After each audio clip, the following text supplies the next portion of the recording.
प्रतीत होता है जैसे पंचाली के छठे पति आप स्वयं हैं।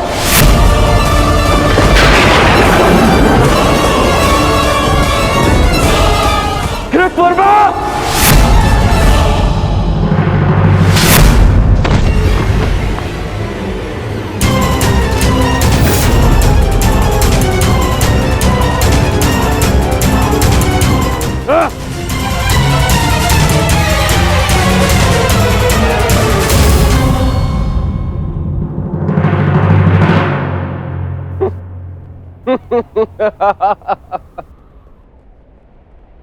एक तो आप मेरे जन्मदिन पर बिना आमंत्रण के यहां पहुंचे, और दूसरा मेरे मित्र पर आपने हाथ उठाए।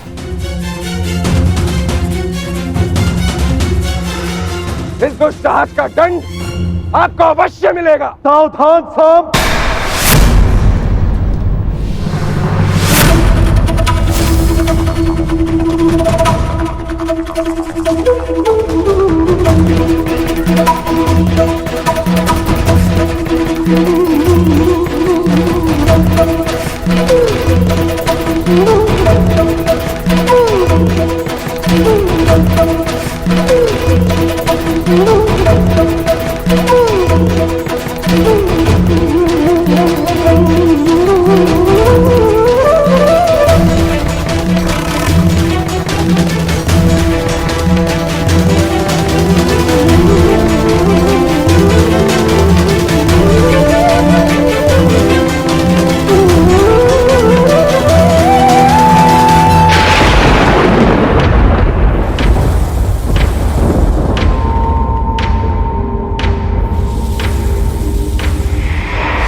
आज से ठीक 1 सप्ताह के पश्चात तुम्हारे पेट से मूसल ही उत्पन्न होगा, जो तुम्हारे वंश के विनाश का कारण बनेगा।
तुम्हें श्राप देती हूँ कि जिस प्रकार तुमने मेरे कुल का अंत किया है, उसी प्रकार तुम्हारे कुल का अंत भी होगा।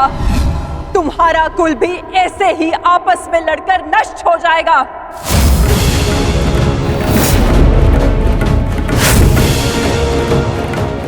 मैंने कहा था गांधार नंदिनी से कि श्राप नहीं, पाप मनुष्यों के नाश का कारण बनता है। आज यादवों के पाप उनके नाश का कारण बनेंगे।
ये हमसे क्या हो गया कान्हा? हमने अपने ही कुल का नाश कर दिया। नहीं दाऊ, मनुष्य का विनाश उसके पाप कर्मों से होता है। यही नियति है और यादवों ने अपनी नियति स्वयं चुनी। जब जब मनुष्य अपने भीतर मद, दाम और क्रोध को जगाएगा, तब तब वो ऐसे ही भूमि पर सो जाएगा।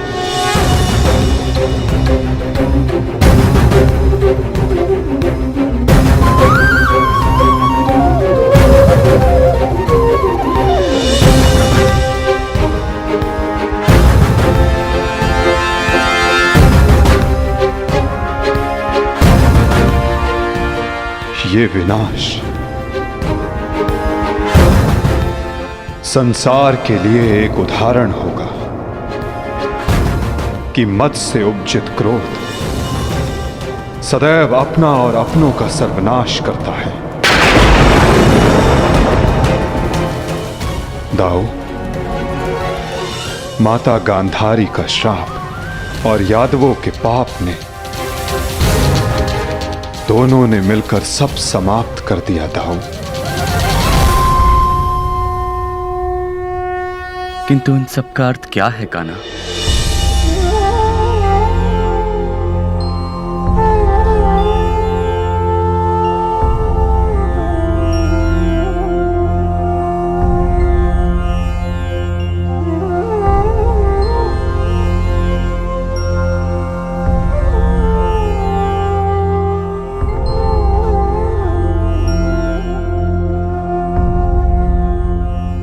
इसका अर्थ यह है दाऊ कि हमारा कार्य पूर्ण हुआ, कि हमारे जाने का समय हो गया है। हमारे जीवन का लक्ष्य अब पूर्ण हो गया है।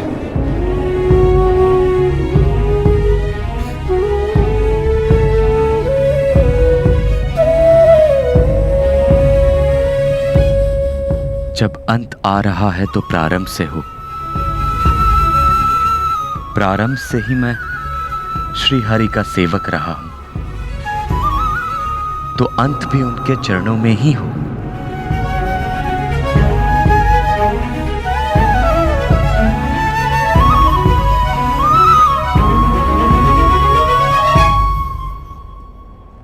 नमो भगवते वासुदेवाय।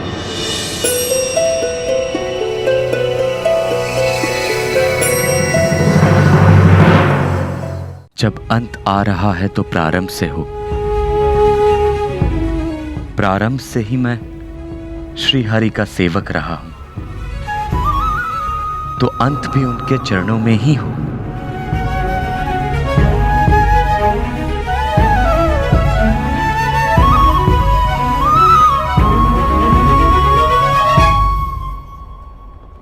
नमो भगवते वासुदेवाय।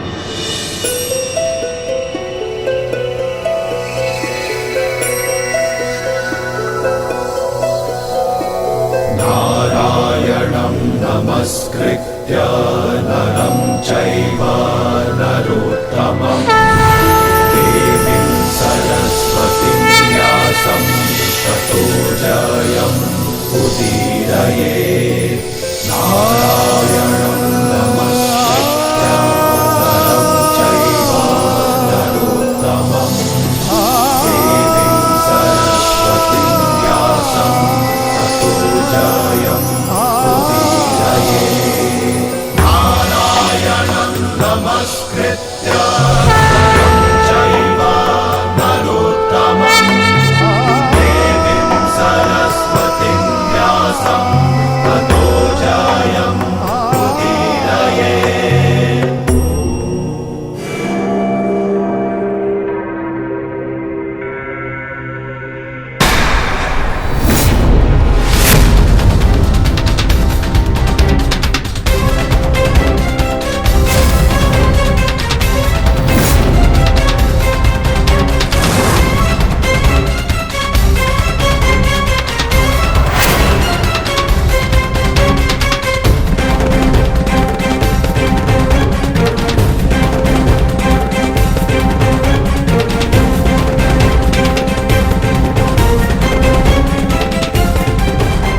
हे ईश्वर, ये कैसा नरसंहार है? कहीं माधव इसी अंत की बात तो नहीं कर रहे थे? परंतु माधव है कहां? माधव कहां हैं आप?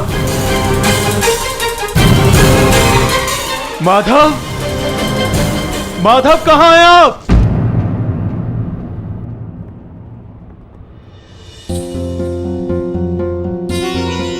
ये तो माधव के चरण चिन्ह है।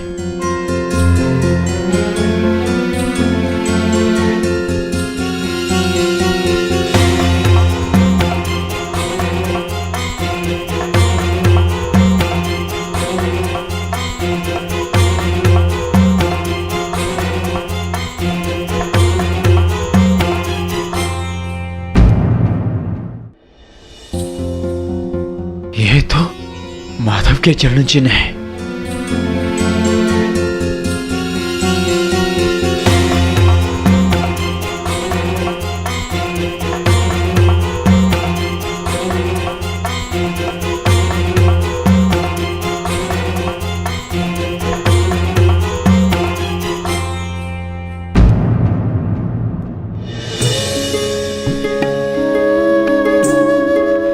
माधव,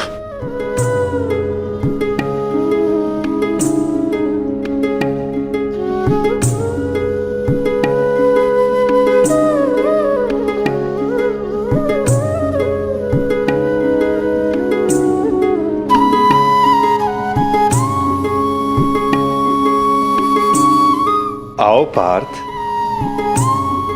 तुम्हारी ही प्रतीक्षा थी।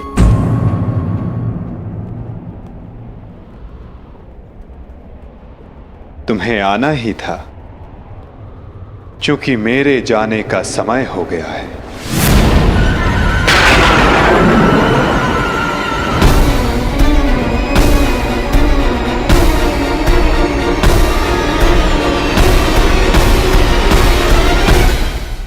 ये सब क्या हो गया माधव? ये विनाश कैसा? हर प्राणी के जीवन का एक कारण होता है, एक लक्ष्य होता है पार्थ, और उस लक्ष्य के पूर्ण हो जाने के पश्चात उसका सृष्टि में रहना संतुलन बिगाड़ता है। कुरुक्षेत्र के युद्ध में जो शक्ति शेष रह गई थी, वो संतुलन बिगाड़ रही थी पार्थ। जब शक्ति के साथ उत्तरदायित्व का भान ना हो तो मनुष्य पापी बन जाता है, और यादवों के अंत के साथ उस पाप का भी अंत हुआ पार्थ। सदैव स्मरण रखना पार्थ, बिना उत्तरदायित्व के भान के शक्ति सदैव विनाश लाती है।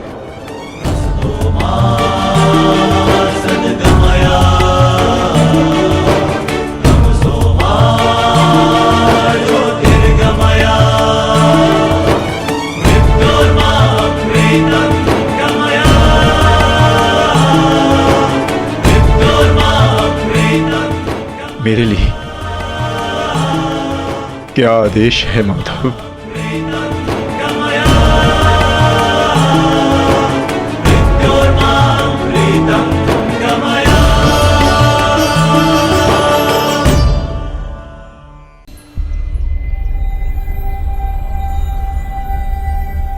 काल की भूख मिट चुकी है पार्थ, परंतु सागर अब भी प्यासा है।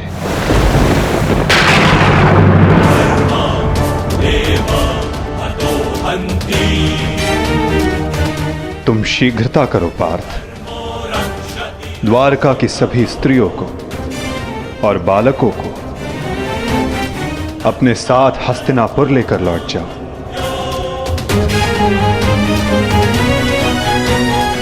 ताकि वो हस्तिनापुर के परिवर्तन का भाग बनकर धर्म के मार्ग पर चल सके, नवीन युग का आलिंगन कर सके। परंतु माधव, आप? आज मैं तुम्हारा सारथी नहीं हूं पार्थ।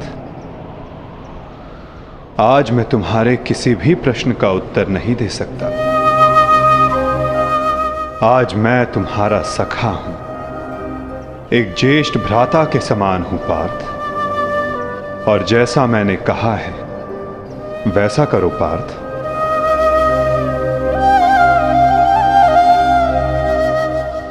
अभी किसी और से मिलने का समय है।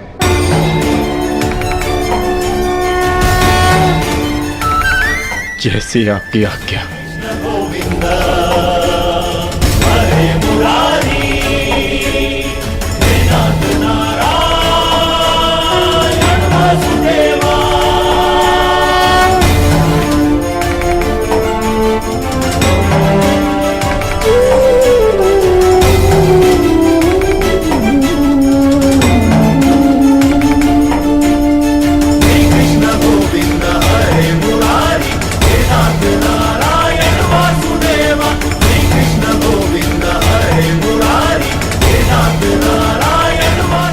प्रणिपात।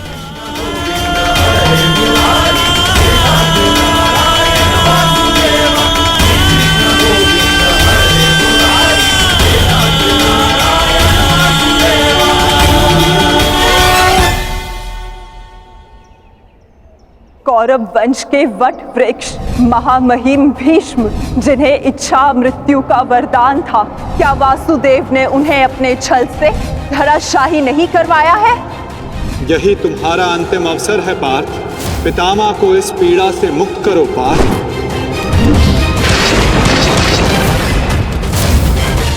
वासुदेव ने द्रोण पुत्र अश्वत्थामा की मृत्यु का छल रचकर आचार्य द्रोण का वध नहीं करवाया है? क्या मेरे पुत्र दुर्योधन की रक्षा कर रहे उसके मित्र कर्ण को छल से नहीं मरवाया है वासुदेव ने? अंगराज को युद्ध का आवाहन दो पार्थ। यदि अंगराज के हाथों में विजय धनुष आ गया तो तुम कुछ नहीं कर पाओगे पार्थ। बाण संधान करो पार्थ। पुत्र दुर्योधन पर युद्ध के नियमों के विरुद्ध जाकर प्रहार किया गया, क्या वो वासुदेव का छल नहीं था?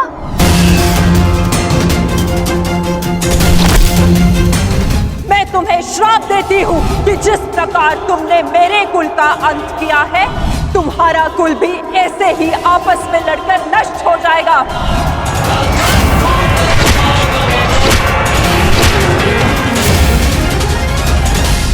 एक बहुत ही बुद्धिमान ज्ञानी पुरुष ने मुझसे कहा था कि मनुष्य अपने प्रत्येक चयन का परिणाम स्वयं भुगतता है।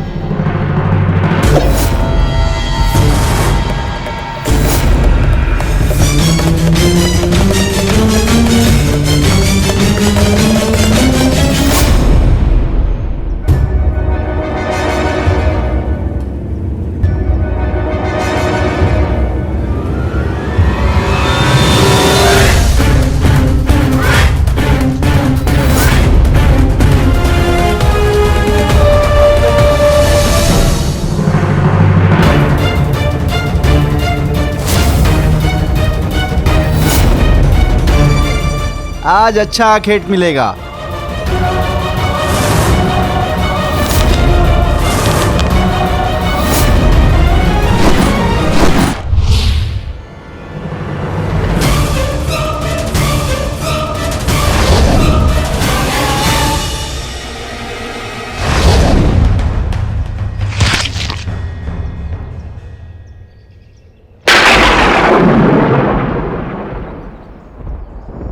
आपका ये बाण मेरा चरण भेद नहीं पाया, परंतु अब से मेरे शरीर का ये भाग सबसे दुर्बल होगा और अब कोई भी बाण मेरे इस स्मरण स्थल को भेद पाएगा और यही मेरे इस देह को त्यागने का कारण बनेगा।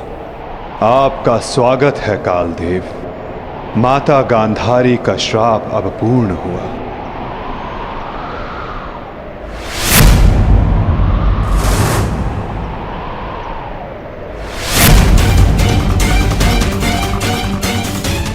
श्री कृष्ण, ये कैसा अनर्थ हो गया मुझसे?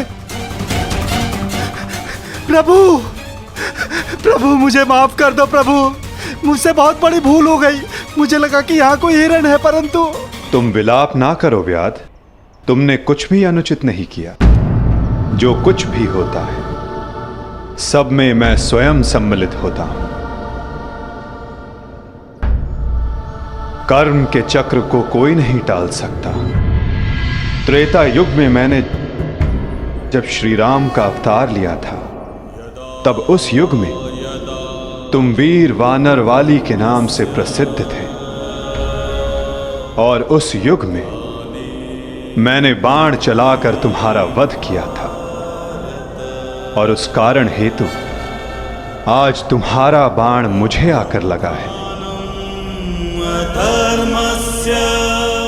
मेरे जीवन का उद्देश्य धर्म स्थापना था और अब जब धर्म की नींव रखी जा चुकी है तो मेरी उपस्थिति इस धरती का संतुलन बिगाड़ देगी। हर मनुष्य इस धरती पर एक उद्देश्य लेकर आता है और उस उद्देश्य को पूर्ण करना उसका कर्तव्य होता है। मैंने अपने जीवन का उद्देश्य पूर्ण किया और आज तुमने अपना कर्तव्य पूर्ण किया व्याध, किंतु जब जब धरा पर अधर्म और अन्याय बढ़ेगा, मैं तब तब लौटकर पुनः आऊंगा। मैं जा रहा हूं, किंतु मेरी सीख गीता का ज्ञान बनकर समस्त संसार में शेष रहेगी। वो बालकों की चंचलता में होगी, इस संसार के कण कण में होगी। रूप बदलेगा, किंतु मैं सदैव रहूंगा। शरीर का अंत होता है, किंतु जो अमर रहता है वो है सीख।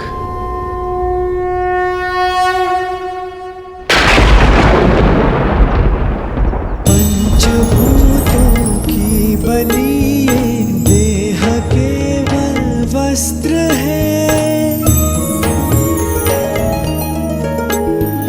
पंचभूतों की बनी ये देह केवल वस्त्र है। आत्मा का जो वास्तविक है घर कहीं यत्र है। व्यर्थ चिंता है जीवन की, व्यर्थ है मृत्यु का भय। आत्म को ना मार पाते शस्त्र अग्नि समय। ईश्वर स्वयं है सृष्टि सारी, कहाँ उसको खोजना। जो भी होता शुभ ही होता, सब उसी की योजना। कामनाएं फल की छूटे, वो ही सच्चा कर्म है। ईश्वर चरण में हो समर्पण, वो ही केवल धर्म है।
काकाश्री, हम पिताश्री वासुदेव को छोड़कर नहीं जा सकते।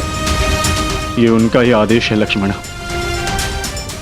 द्वारका का अंत होने को है।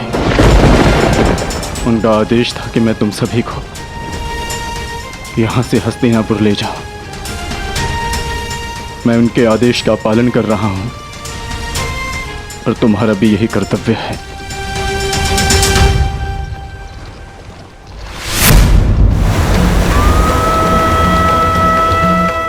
भगवान,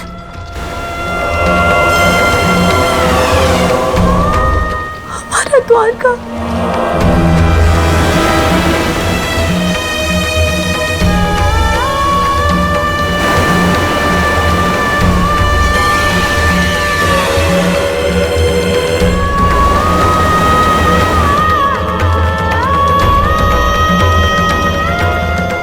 माधव का संदेश था लक्ष्मणा कि लक्ष्य पूर्ण हो जाने के पश्चात समापन आवश्यक है, अन्यथा संतुलन बिगड़ता है। सृष्टि अपना संतुलन बना रही है लक्ष्मणा।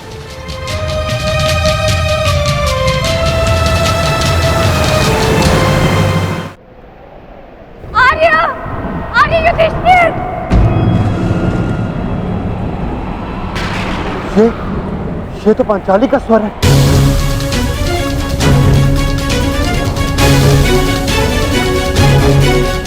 आर्य! आर्य!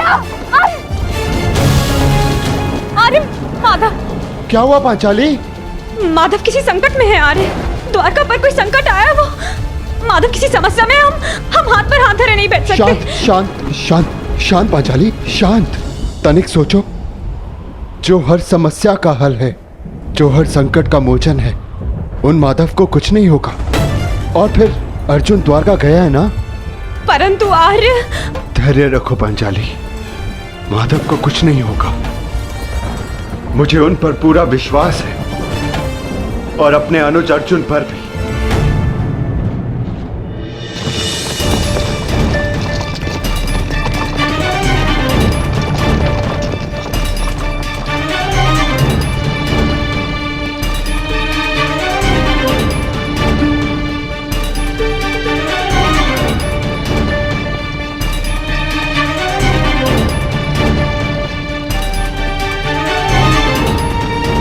सारथी, रथ रोको।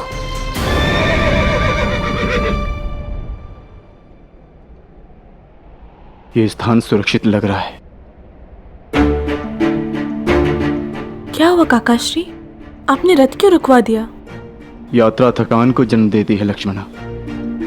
कुछ प्रहर विश्राम कर लेना चाहिए। चलो।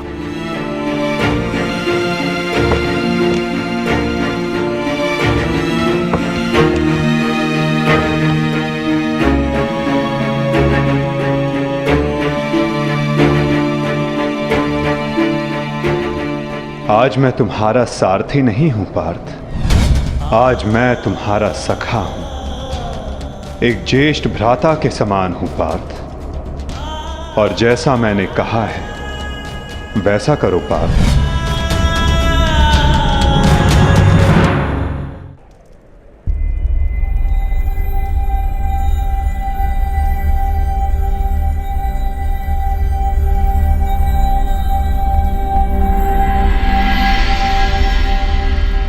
ये सब क्या हो रहा है काकाश्री?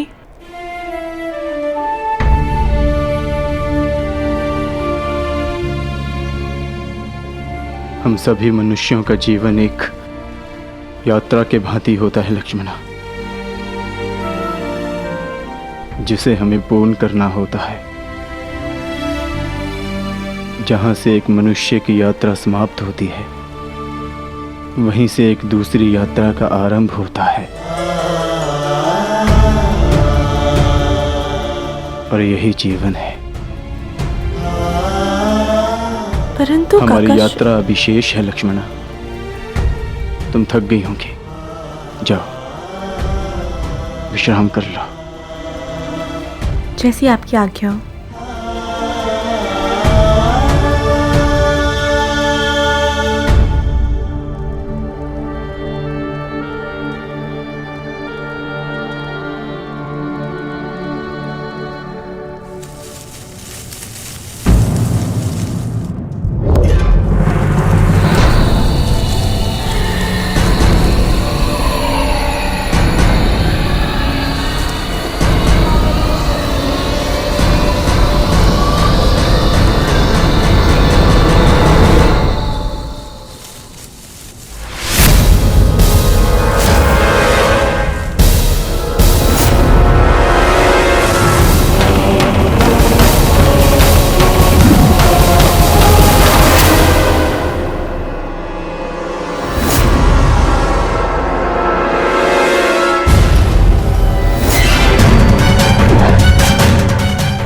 सावधान, पीछे हट जाओ, अन्यथा परिणाम भुगतने के लिए सज्ज हो जाओ। उत्तर दो इसे।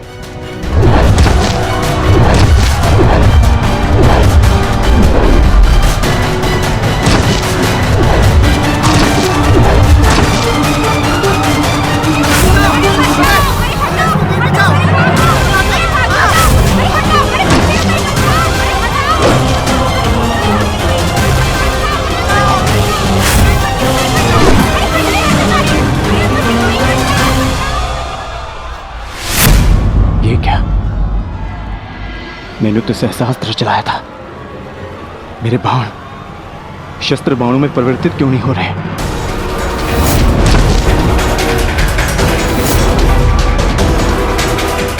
मेरा लक्ष्य कैसे चूक सकता है?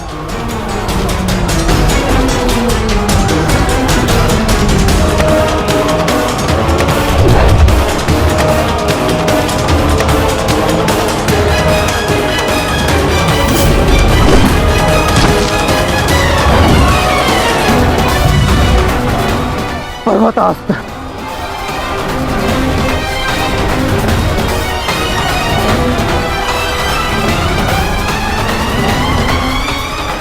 ये सब क्या हो रहा है? भगवान प्रकट क्यों नहीं हो रहे? कैसे करूंगा मैं सबकी रक्षा?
सावधान! पीछे हट जाओ, अन्यथा परिणाम भुगतने के लिए सज्ज हो जाओ। उत्तर दो इसे।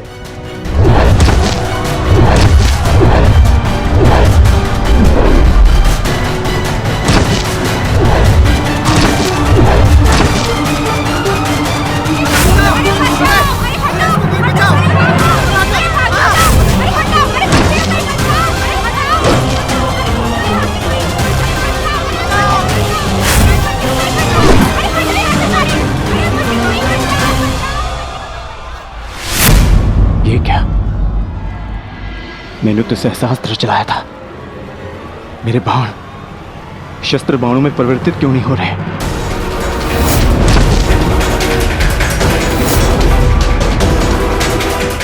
मेरा लक्ष्य कैसे चूक सकता है?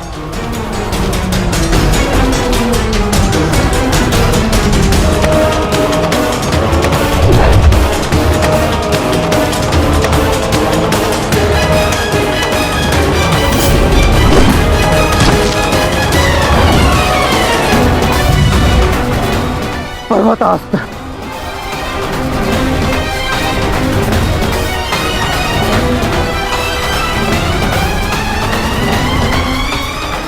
ये सब क्या हो रहा है? भगवान प्रकट क्यों नहीं हो रहे? कैसे करूंगा मैं सबकी रक्षा?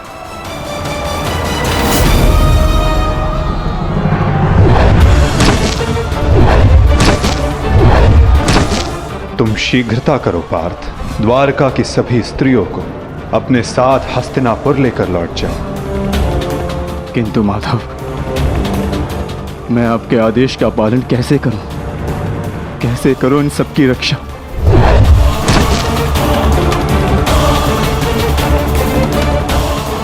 लक्ष्मण,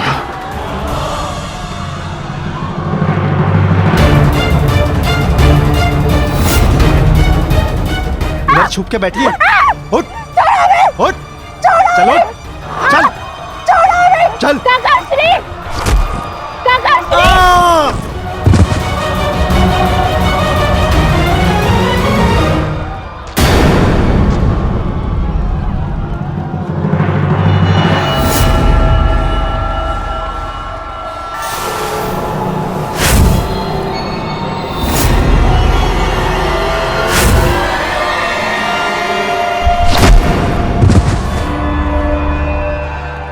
वो दिन समाप्त हुए अर्जुन, जब सारा संसार तुम्हारे गांडीव से कांपता था। अब नवयुग आरंभ हो चुका है।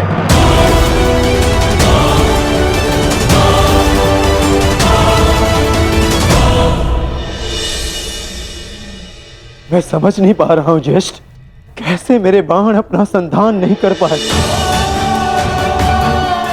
कैसे मेरे गांडीव की प्रत्यंचा टूटी। मेरे रहते हुए मेरी सुरक्षा में आई कितनी स्त्रियों को वो कितने धन को लूट कर लेगा, और मैं कुछ नहीं कर सका। मैं माधव के आदेश का पालन नहीं कर पाया जैसे।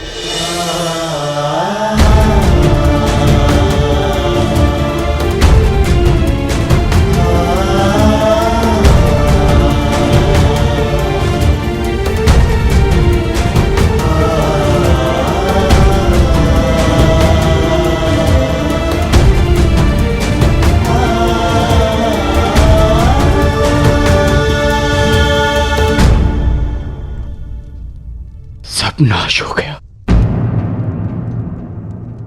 कुछ नहीं बचा। माधव का संदेश क्या है अर्जुन? हर प्राणी के जीवन का एक कारण होता है, एक लक्ष्य होता है पार्थ, और उस लक्ष्य के पूर्ण हो जाने के पश्चात उसका सृष्टि में रहना संतुलन बिगाड़ता है। द्वारका की सभी स्त्रियों को और बालकों को अपने साथ हस्तिनापुर लेकर लौट जाओ, ताकि वो हस्तिनापुर के परिवर्तन का भाग बनकर धर्म के मार्ग पर चल सके, नवीन युग का आलिंगन कर सके। मैं समझ गया अर्जुन, मैं समझ गया।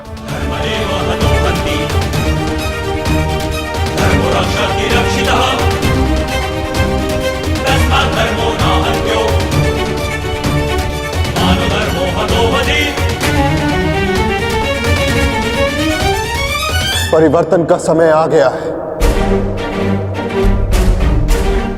नई पत्तियों को आने के लिए पुरानी पत्तियों का झड़ना आवश्यक है।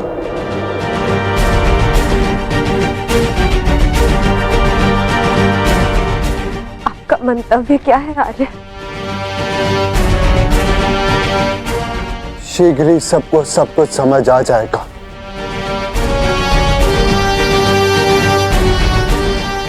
हस्तिनापुर की राजसभा का आह्वान किया जाए, परीक्षित और वृषकेतु को अवश्य बुलाया जाए।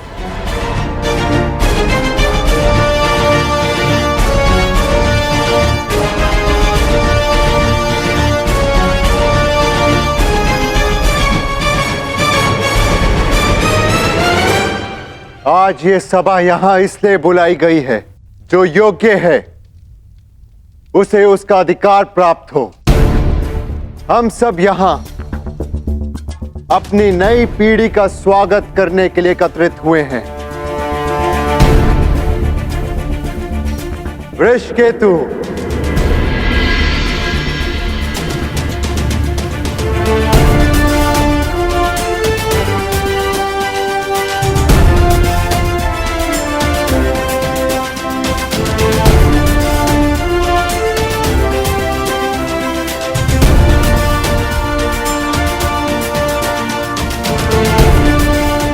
परीक्षित,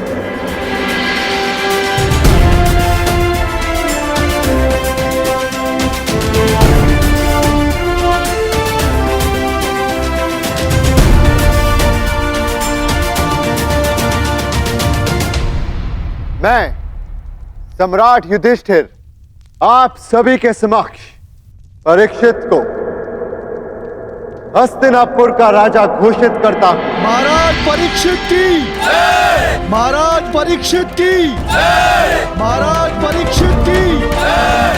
महाराज परीक्षित की जय! और वृषकेतु को इंद्रप्रस्थ नरेश घोषित करता हूं।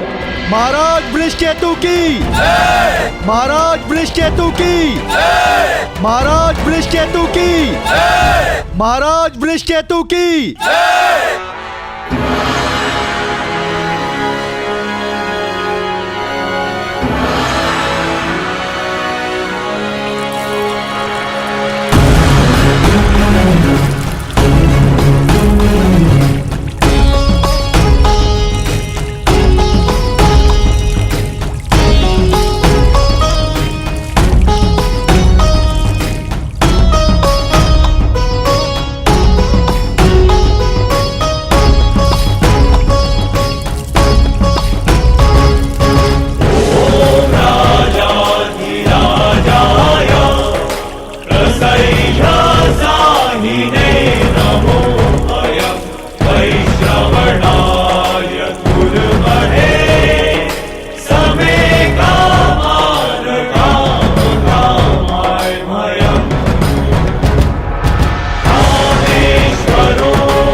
परीक्षित की, महाराज वृषकेतु की, महाराज परीक्षित की, महाराज वृषकेतु की।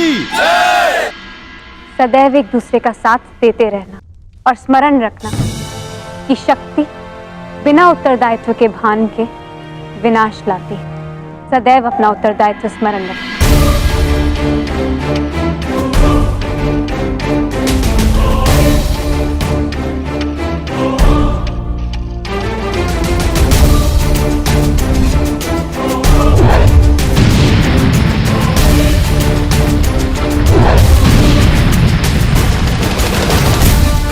तुम्हारे पिता ने तुमसे छोटी आयु में चक्रव्यूह तोड़ा था। ध्यान रहे, काम, क्रोध, मद, मोह और आसक्ति के चक्र में मत पड़ना पुत्र। हमें तुमसे अनेकों आशाएं हैं।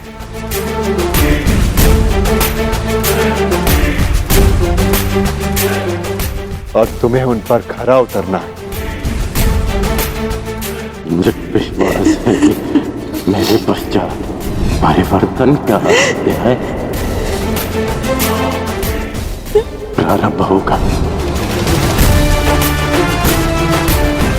तुम्हारे पिता समाज के लिए प्रेरणा थे।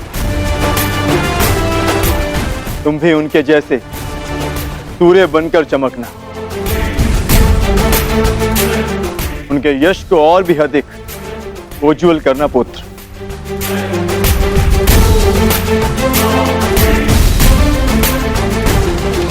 और स्मरण रखना पुत्र, मनुष्य का कर्म उसके चुनाव, उसकी नियति का निर्धारण करता है। सदा शुभ कार्य करना। महाराज वृषकेतु की, महाराज परीक्षित की, महाराज वृषकेतु की, महाराज परीक्षित की, महाराज वृषकेतु की, महाराज परीक्षित की, महाराज वृषकेतु की, महाराज परीक्षित की,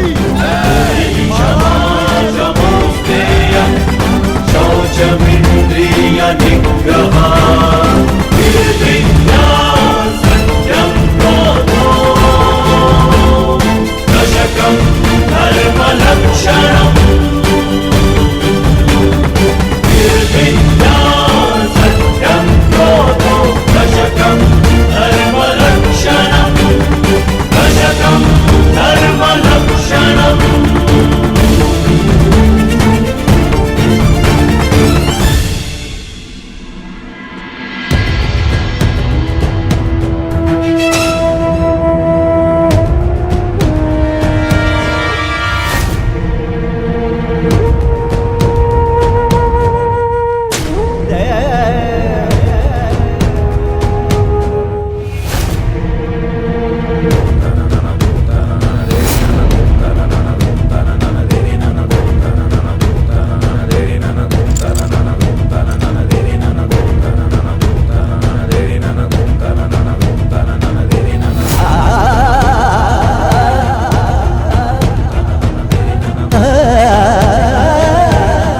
ज्येष्ठ भीतर कर क्या रहे? उन्हें भीतर के काफी समय हो गया है, हमें भीतर जाकर देखना चाहिए।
ज्येष्ठ, आप इन वस्त्रों में?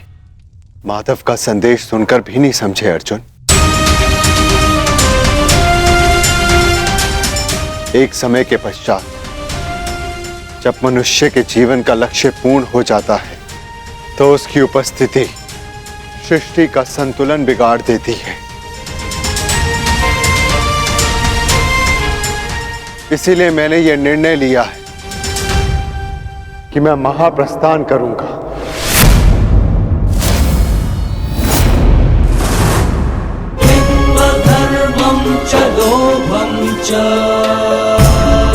किंतु इस प्रकार आप हम सभी को अकेले छोड़ के नहीं जा सकते ज्येष्ठ। यदि आप महाप्रस्थान का निर्णय ले ही चुके हैं तो हम सब आपके साथ चलेंगे।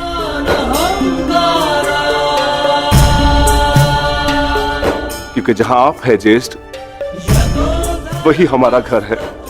हाँ ज्येष्ठ, मनुष्य अपनी परछाई के बिना अस्तित्व में कैसे रह सकता है?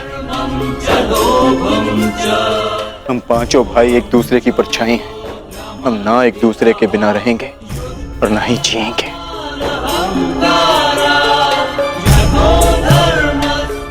एक बार फिर आप सबने अपने भ्राता प्रेम का उदाहरण प्रस्तुत किया, किंतु मेरा क्या आर्य?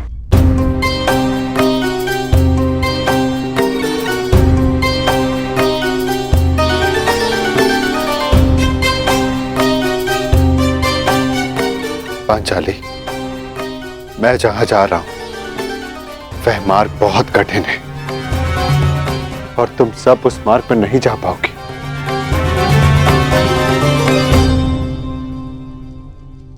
कोई भी मार्ग मेरे जीवन रूपी मार्ग से ज्यादा कठिन तो नहीं हो सकता ना आर्य।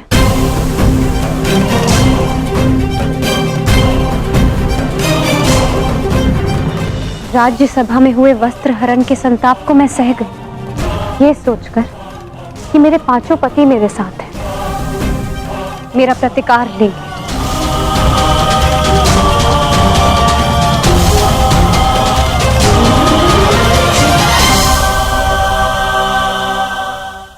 राज्यसभा में हुए वस्त्र हरण के संताप को मैं सह गई, ये सोचकर कि मेरे पांचों पति मेरे साथ हैं, मेरा प्रतिकार लेंगे।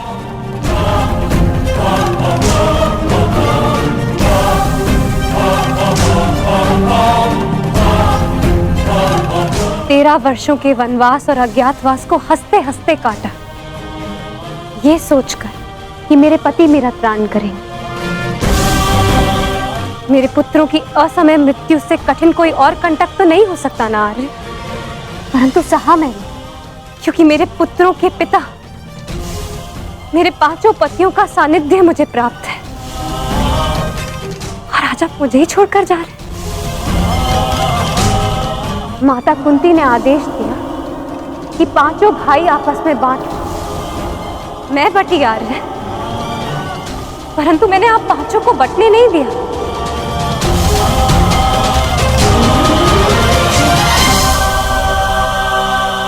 चाहे मार्ग के कांटे हो या पत्थरों की ठोकरें, हम सबका प्रारब्ध साथ है।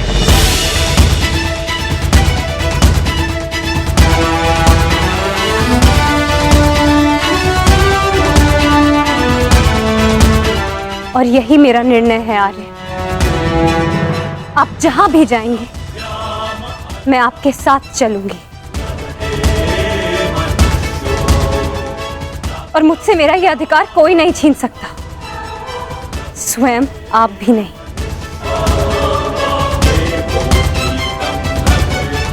मैं चयन कर चुकी हूं आर्य। अब इस यात्रा का जो भी परिणाम होगा मुझे स्वीकार होगा।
मैंने कौरवों और तुम में कभी भी पक्षपात नहीं किया।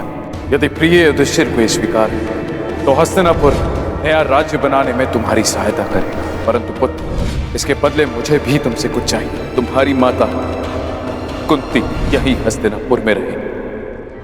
आज तक के इतिहास की सबसे बड़ी, सबसे रोमांचक, मनोरंजक द्यूत क्रीड़ा हम सबके जीवन का सबसे बड़ा खेल होगा। 5 की शक्ति दास हो गई दुर्योधन। युधिष्ठिर भी तुम्हारा दास हो गया। जो विजय संसार के सबसे बड़े युद्ध में नहीं मिल सकती थी वो युद्ध के चाल में तुम्हारी हो गई। वो शेष है द्रौपद पुत्री पांचाली। पांचाली पांचाली पांचाली पांचाली पांचाली। अब ये द्रौपद पुत्री पांचाली विधिवत तुम्हारी दासी हुई। दुशासन, तुम मेरा अपमान करने वाली उस दासी को अपने इन भुजाओं से उसके बाल पकड़कर खींचकर इस सभा में लेकर आओ। दुर्योधन, तुम अपनी सीमा का अतिक्रमण कर रहे हो। वहीं पर उन्हें विराम लगा दो। तुम इस भांति एक स्त्री का अपमान नहीं कर सकते। सावधान दुर्योधन, आप अपनी प्रतिज्ञा की सीमा में बंधे हैं पितामह।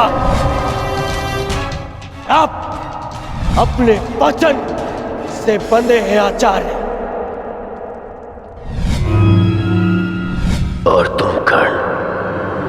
मेरी मित्रता के बंधन में बंधे होकर।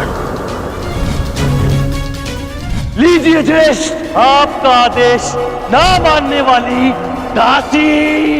आओ दासी द्रौपदी, आकर मेरी टंगा में बैठो। आओ। वस्त्र हरण करो इस दासी का।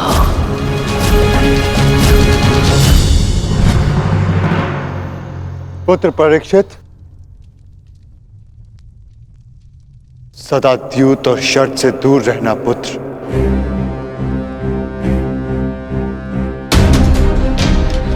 क्योंकि ये मनुष्य को काल के गर्त में पहुंचा देता है।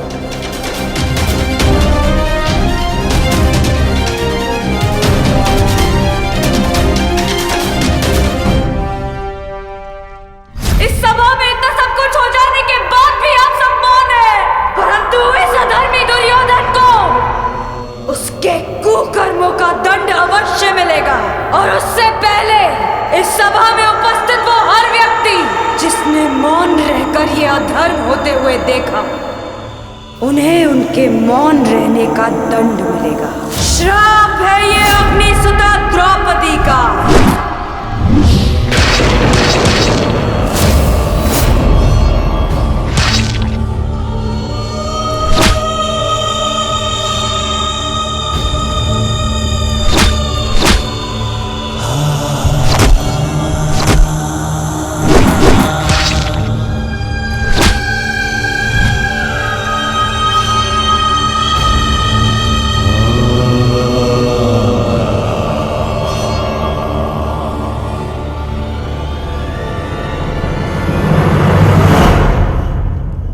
सदा स्त्री का सम्मान करना पुत्र। किसी को भी स्त्री का अपमान न करने देना, क्योंकि स्त्री का अपमान प्रकृति भी नहीं सहती।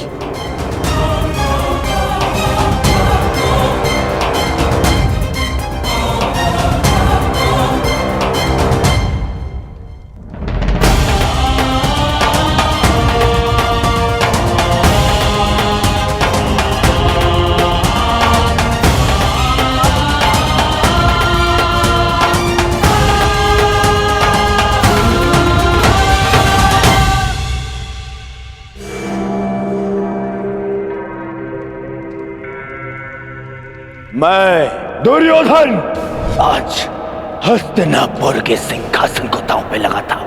बस दुर्योधन, हस्तिनापुर पर तुम्हारा कोई अधिकार नहीं। तो जिनका अधिकार है मैं उन्हीं से पूछ लेता हूँ। पिताश्री, मेरा इस सिंहासन पे अधिकार नहीं। अधिकार है पुत्र, और मैं तुम्हें उस अधिकार का प्रयोग करने की अनुमति देता हूँ। यदि एक अवसर इस क्षण बंद न हुई तो परशुराम शिष्य द्रोण के बाणों को कोई नहीं रोक पाएगा। आचार्य द्रोण, आप इस सभा के सभासद हैं और नियम अनुसार सभा के समाप्त होने तक आप नहीं उठेंगे, अन्यथा आप दंड के पात्र होंगे। स्मरण रखना पुत्र, राजा वो नहीं जो राज्य की सीमा के पार देख सके। राजा वो है जो प्रजा की आंखों की सीमा में आए एक आंसू को देख सके।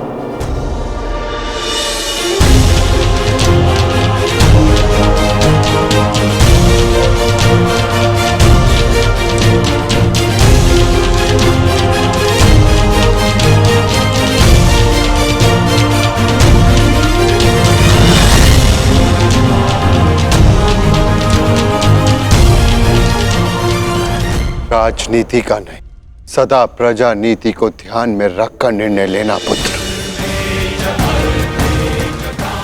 क्योंकि यदि प्रजा प्रसन्न न तो राजा के मुकुट में जड़े रत्नों को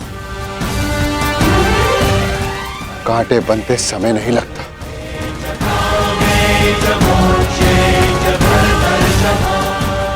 धर्म के साथ शासन करना,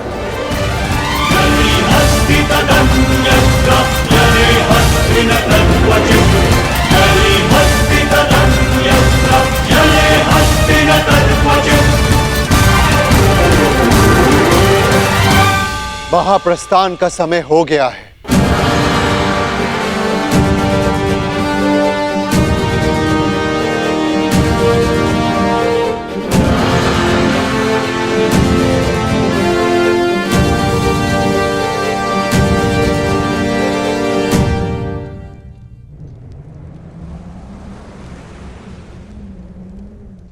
वानप्रस्थ में प्रस्थान करने का समय आ गया है।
प्रणिपात पिताश्री।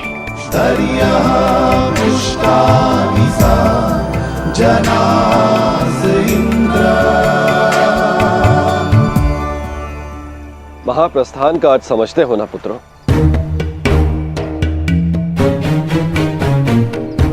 महाप्रस्थान का अर्थ है कि तुम इस संसार को त्याग कर परलोक जाना चाहते हो।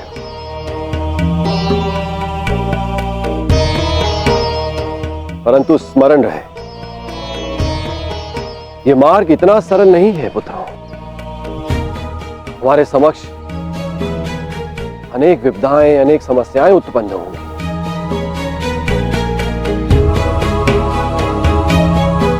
और तुम्हारे संरक्षक इंद्र के रहते हुए यह कैसे संभव है? तुम चलो मेरे साथ, मैं स्वयं तुम्हें अपने रथ पर देवलोक ले चलूंगा।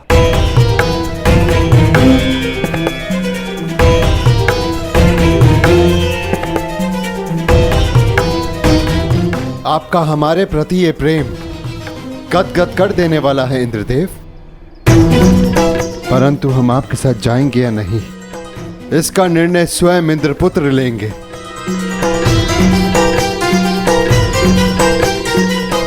अर्जुन, निर्णय तुम्हारा है।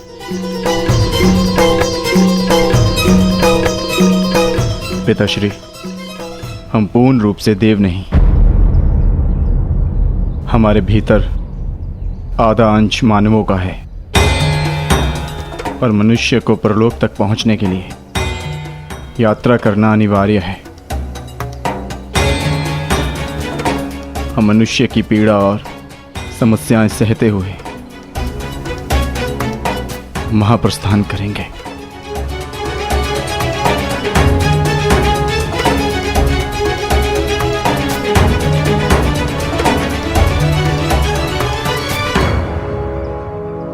मुझे तुम पर गर्व है पुत्र।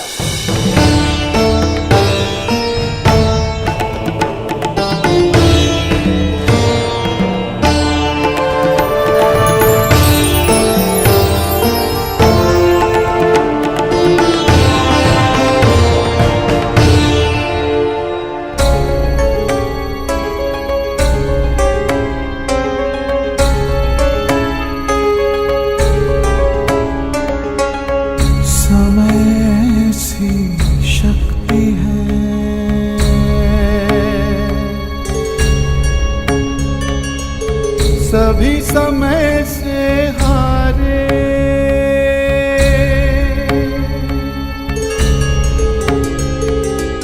समय से शक्ति है, सभी समय से हारे। राजा हो या रंग सभी बनते रहे बेचारे। समय बड़ा महान है इस जग में, समय बड़ा महान, समय बड़ा महान है इस जग में, समय बड़ा महान।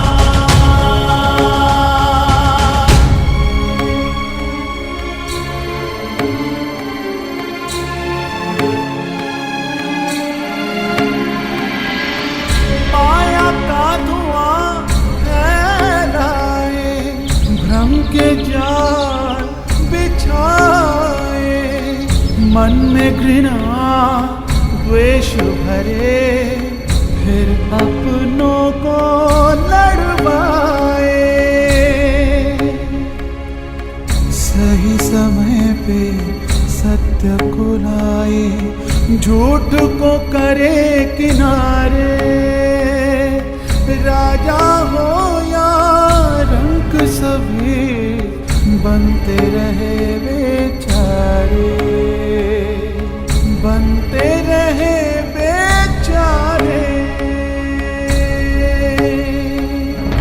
समय बड़ा महान है इस जग में, समय बड़ा महान, समय बड़ा महान है इस जग में, समय बड़ा महान।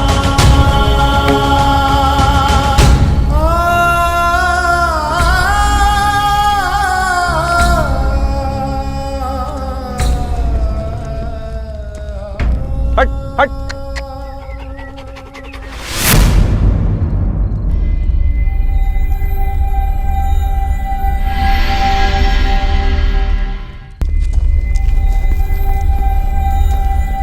हट हट।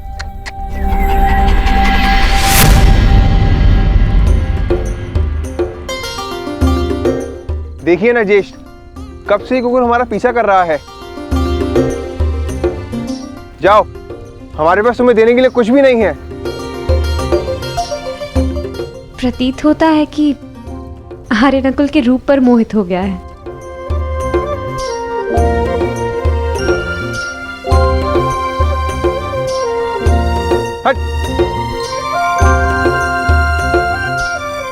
रहने दो नकुल, यदि ये भोला जीव साथ आना चाहता है तो इसे आने दिया जाए।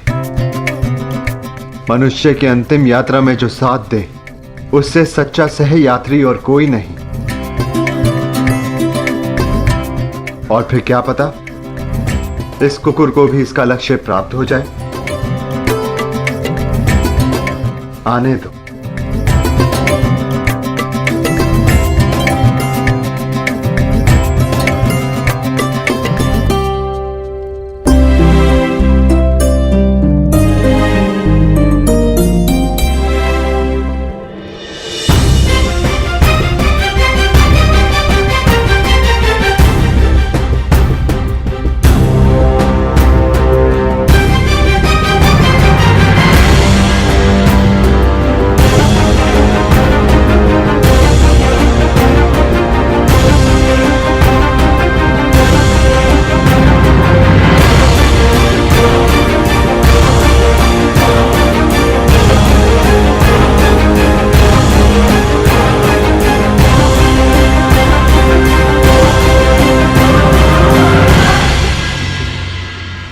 ज्येष्ठ, ऐसे कठिन चढ़ाई हम कैसे चढ़ेंगे? मार्ग अब दुर्गम नहीं, अगम हो गया है, और किस ओर जाना है इसका भी कोई भान नहीं।